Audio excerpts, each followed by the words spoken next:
धीर बहु गंगा मधुर बहु जमुना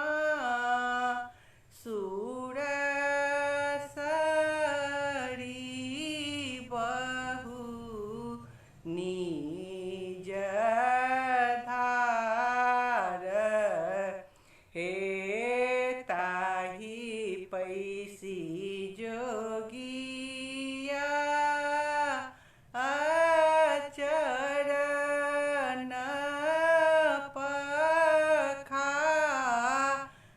पखार लिया बाबा धर्म का नाम हे कौने गहना बाबा दीना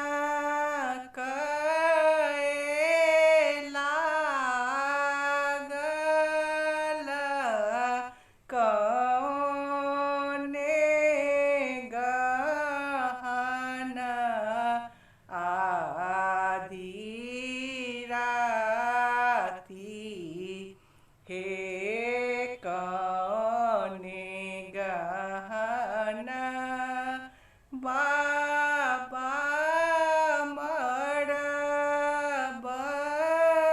मरबहिला गल करू ऋषि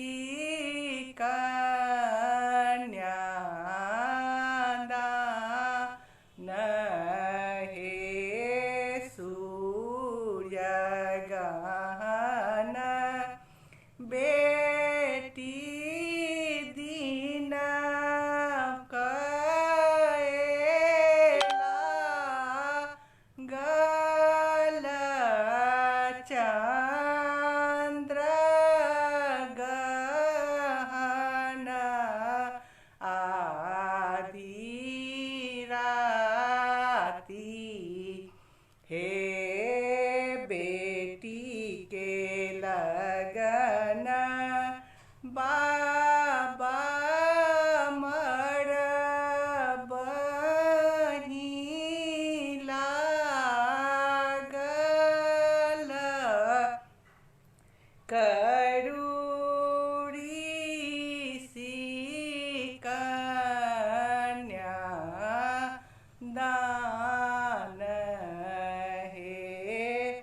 अरही बन सौखर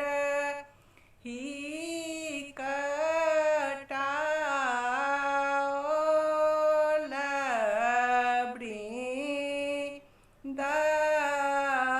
वृंदावन बीट बाँस हे ताहि बाँस लए मरबा छरा ओल ऊपर ढौरायल राजा हंस हे एक दिस बैसल नौआ ब्राह्मण एक दिस बैसु बेटी बाप हे आम के पलब चढ़ी बैसला तपसिया करू ऋषि कन्यादान